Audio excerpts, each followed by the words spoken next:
Un mensaje con una amenaza velada al tiempo que ha relajado el tono, señalando también que no se está acelerando este posible escenario de una guerra nuclear y que no ve la necesidad del uso de armas nucleares en Ucrania. Escuchamos al presidente ruso, a Vladimir Putin, que advierte de esta forma a Occidente.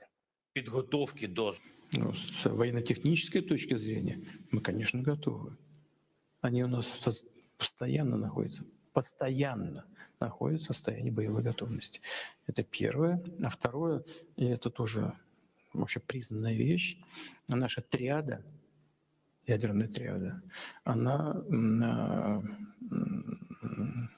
является более современной, чем любая другая триада. А таких триад только вот у нас, да, американцев, на самом деле. И мы здесь продвинулись гораздо больше. У нас она более современная. И вся ядерная составляющая. В целом по носителям и по зарядам у нас примерный паритет, но у нас более современная. Но это знают все. Специалисты все знают. Но это не значит, что мы должны мериться количеством носителей и боезарядов. Но знать об этом нужно. И те, кому нужно, повторяю, expertos, especialistas, военным. Esa era la advertencia por parte de Putin. Jesús López Almejo, investigador de CONACYT México. ¿Qué tal, Jesús? Muy buenas. Hola, Sergio, un placer como siempre. Un placer volver a tenerte por aquí. Como veis, hay muchísimas cuestiones sobre la mesa, muchas cosas que debatir. Si os parece, empezamos poniendo el foco en el papel de Europa, ¿no? Es evidente que la tensión entre Rusia y Occidente está escalando, los mensajes cruzados, las advertencias no paran de ponerse encima de la mesa, y hoy Zelensky recogía el guante de Macron. Sabemos que, bueno, Macron la lió bastante hace apenas un par de semanas, decía que no descartaba el envío de tropas a Ucrania, luego decía que sí, pero un poco a medias, ¿no? Con desminado, con, bueno, labores un poco más de intendencia. Zelensky decía en las últimas horas que estaba encantado, Jesús, que sea como sea, que quiere tropas en Ucrania, tropas occidentales en Ucrania. Claro, Putin ya ha advertido, esto sería una escalada, y decía Zaharova, una escalada sin control, podría ampliarse geográficamente incluso este conflicto.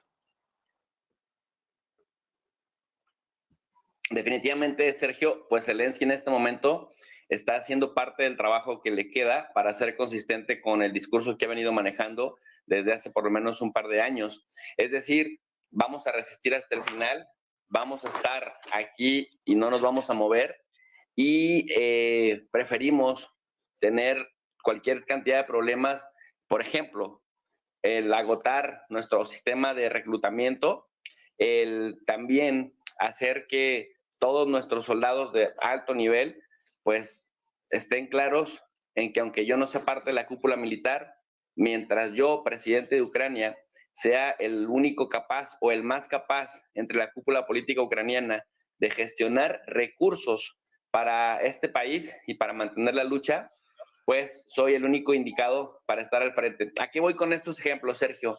A que también para Zelensky, en la medida que Estados Unidos se retira de Ucrania, en términos del financiamiento que dejó de dar después de que en 2022 Estados Unidos echara la casa por la ventana, y también de que en 2023 mantuviera durante buena parte del año unas sumas importantes de dinero, esto se atribuía a la capacidad de Zelensky y el grupo más cercano a Zelensky para cabildear recursos multimillonarios que le permitieron a Ucrania pues estar, digamos, resistiendo.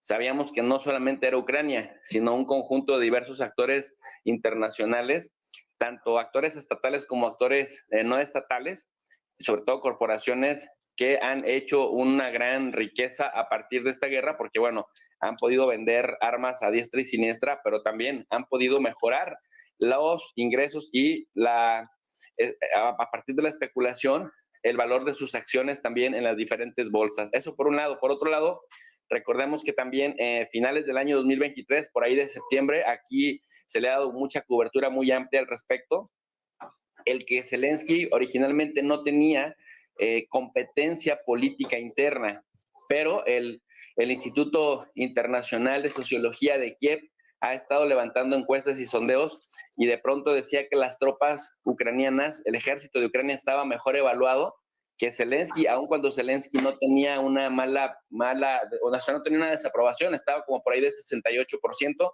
pero las tropas estaban en 95%.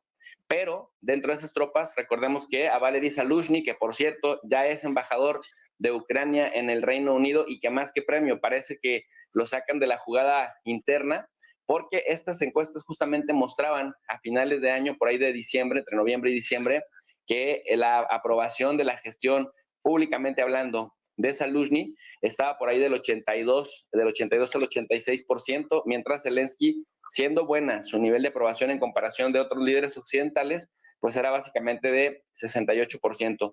¿Y cuál es la lectura que le doy a esto? Que no tenía competencia, de pronto le aparece un competidor local interno, Zelensky tiene que decir que están durante la ley marcial prohibidas las elecciones en Ucrania, él tiene que dejar, digamos, o tiene que organizar o coordinar elecciones para este año, y la pregunta se empezó a gestar en algunos círculos intelectuales en Europa, si iba a ser igual de legítimo un Zelensky que estaba extendiendo prácticamente su gestión como gobernante, argumentando pues el tema de la guerra, y bueno, pues parece que por ahí a Zelensky se le empezó a acabar también, digamos, este capital político tan grande que tenía, de tal suerte que en estos momentos, guardadas sean las proporciones y también guardadas sean las dimensiones, me parece que a Zelensky, para sobrevivir políticamente al interior de Ucrania, no le queda más que decir, vamos a liberar a Ucrania y yo voy a ser ese libertador. De lo contrario, me parece que el juego interno y el cansancio de los ucranianos harían que Zelensky no tuviera posibilidades de reelegirse, porque todavía hay jugadores emergentes que le están pudiendo disputar el liderazgo al interior de Ucrania, Sergio. Como bien dices, Jesús, de momento parece que tiene algo de competencia. Ya veremos si hacen como con Zaluzhny, ¿no? Como bien decías, que le ha mandado a Reino Unido, ¿no? En este caso.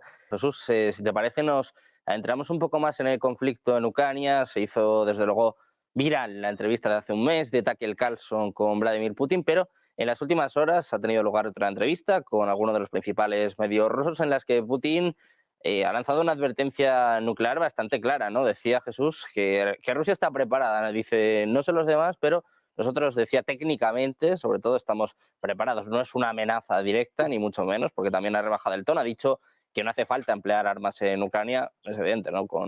Teniendo en cuenta la situación del frente, pero sí que, bueno, es una advertencia de que, por lo menos, ya sabemos que Rusia está preparada. Europa, decíamos que militarmente no, pues nuclearmente tiene pinta de que tampoco, ¿no?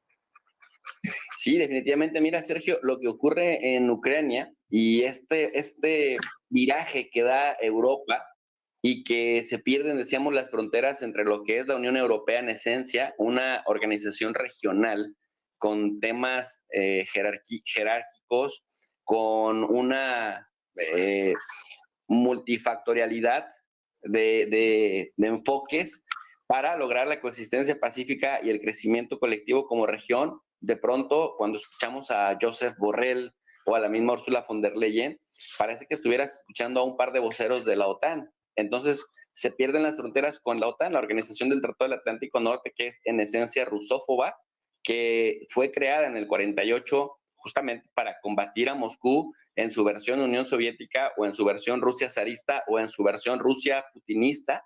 Y cuando se borran estas fronteras, me recuerda muchísimo que a final de cuentas la realidad supera la teoría, porque fíjate que una teoría muy importante que explicaba el que hubiera cierta calma, cierta estabilidad en la Guerra Fría entre los bloques, era justamente la de la interdependencia compleja. Allá por el año 72, Robert Keohane y Joseph Nye, y se han vuelto, digamos, paradigmáticos en el estudio de las relaciones internacionales, retomando la tradición liberal o institucionalista y también abonando en ese sentido con el tema de la interdependencia. Decían más o menos así, que las democracias no se hacían la guerra entre sí, uno, dos, que el nivel de comercio, el volumen en diversos otros sectores, es decir, que los llevaba a los países de una región a tener interdependencia entre ellos, también era otro garante de que podrían no hacerse la guerra.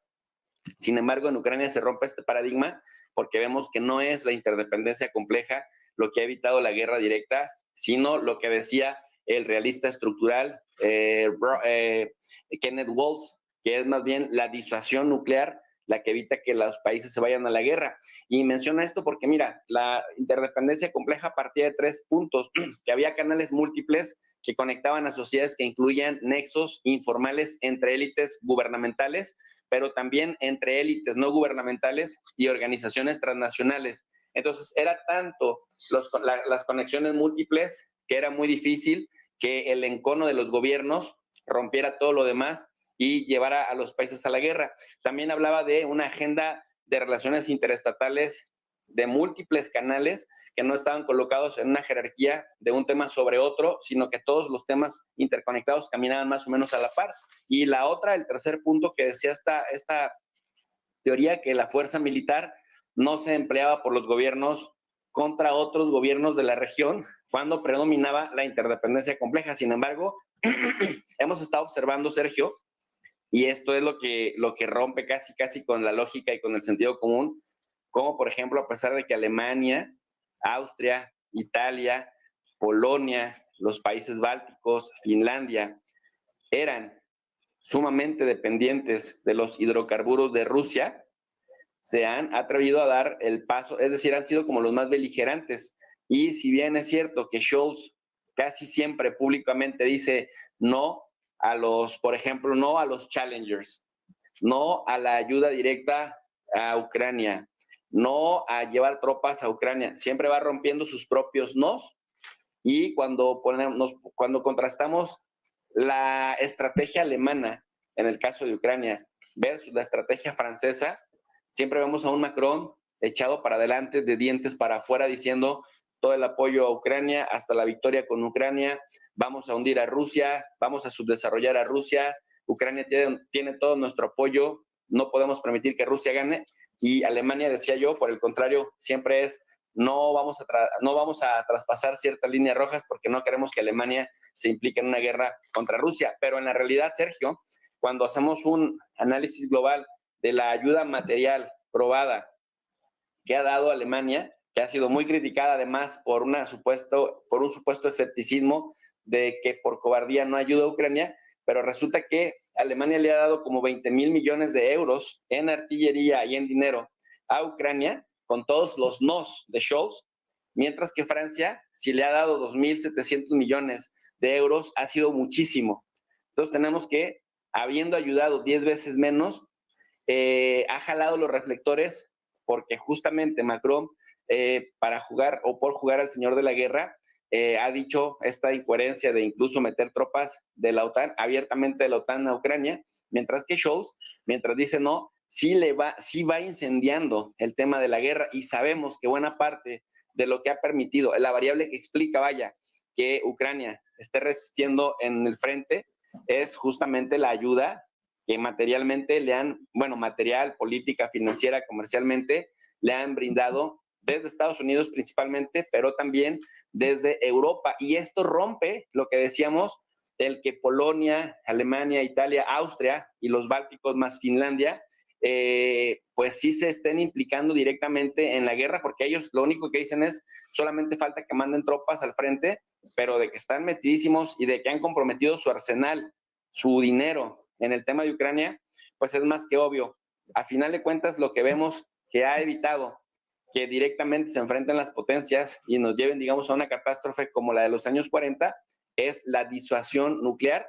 Y como han ido rebasando líneas rojas, las han ido traspasando, ahora lo preocupante es que salga el presidente ruso y recuerde al mundo que Rusia, por ley, se vería obligada a utilizar su arsenal nuclear si siente que la soberanía del Estado ruso está en riesgo. Y esto, bueno, pues ya nos lleva a otro nivel de análisis, Sergio. Desde luego nos lleva a otro nivel, estamos hablando, ¿no?, de que el tono bélico pues también está elevando su nivel, estamos hablando de la amenaza de Europa, ¿no? También algunos líderes pues que parece que nos quieren empujar, nos quieren llevar a una guerra contra Rusia. Jesús, quiero empezar contigo, quiero que me cuentes cómo ves estas palabras de Zaharova en lo que parece un paso más, ¿no? No nombra estos países, todos nos podemos imaginar, Francia, ¿no?, tiene muchas papeletas, quizás Alemania, Estados Unidos, está un poco hay ahí, ¿no? Dice que uno de los miembros están ocasionando que el conflicto se expanda incluso geográficamente. Esto es una advertencia muy seria.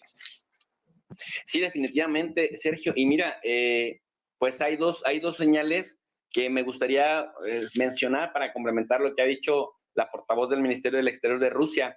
Recientemente, el Ministerio de Defensa de Rusia publicó imágenes de un cazabombardero, el Su-34, lanzando nuevas bombas aéreas, las FAB o FAB-500, que son valoradas por medios de comunicación occidentales como un elemento que puede cambiar todavía en el terreno de la guerra convencional, pues literalmente sacar este conflicto o estos enfrentamientos de las trincheras, sacarlos justamente de las trincheras y darle la vuelta más rápido a Ucrania y a la OTAN, todavía en su versión convencional, por su poder destructivo y su alcance también en el despliegue de kilómetros, es decir, que son además bombas pesadas de 1.5 toneladas, que no solamente se tiran y caen y listo, sino que también son pues misiles teledirigidos, ¿no? Que tienen una inteligencia y que pueden cambiar el juego de las trincheras allá por este poder destructivo que decíamos.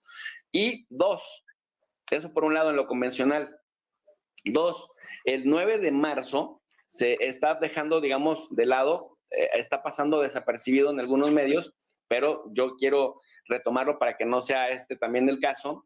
Un artículo de una persona que es muy cercana a Donald Trump, me refiero a este señor senador Mike Lee, es un señor mormón que es senador por Utah en Estados Unidos, que escribe en la prestigiosa revista o think tank conservador The American Conservative en Estados Unidos, que ganó su fama, digamos, este centro, criticando las hostilidades de Estados Unidos en Afganistán y en Irak. En aquel momento, The American Conservative dijo más o menos qué era lo que le iba a fallar a Estados Unidos en Afganistán y en Irak, y se hizo muy famoso en Estados Unidos porque, digamos, por llamarlo de alguna manera, le atinó.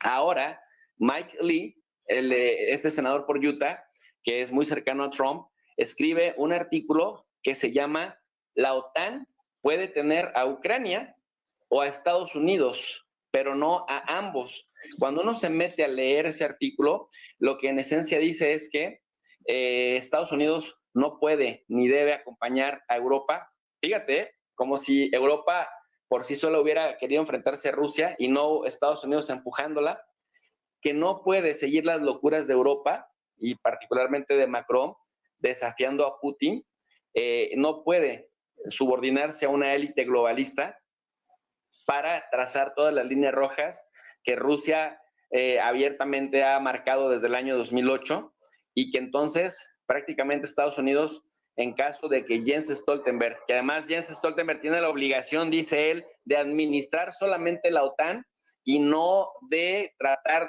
y de servir a aquellos que sí pagan sus cuotas en la OTAN, y no de servir a intereses que ponen este mundo al punto de una tercera guerra mundial. Y remata diciendo, la OTAN debería preocuparse por incorporar a países que le sumen, que hagan las fronteras de los miembros más seguras y que además pues también retribuyan económicamente hablando a la alianza, y no por el contrario que arrastren a toda la alianza a un conflicto del que no habría sobrevivientes. Este artículo es muy relevante, es también el medio en donde se publica, porque uno, este señor le habla al oído a Trump.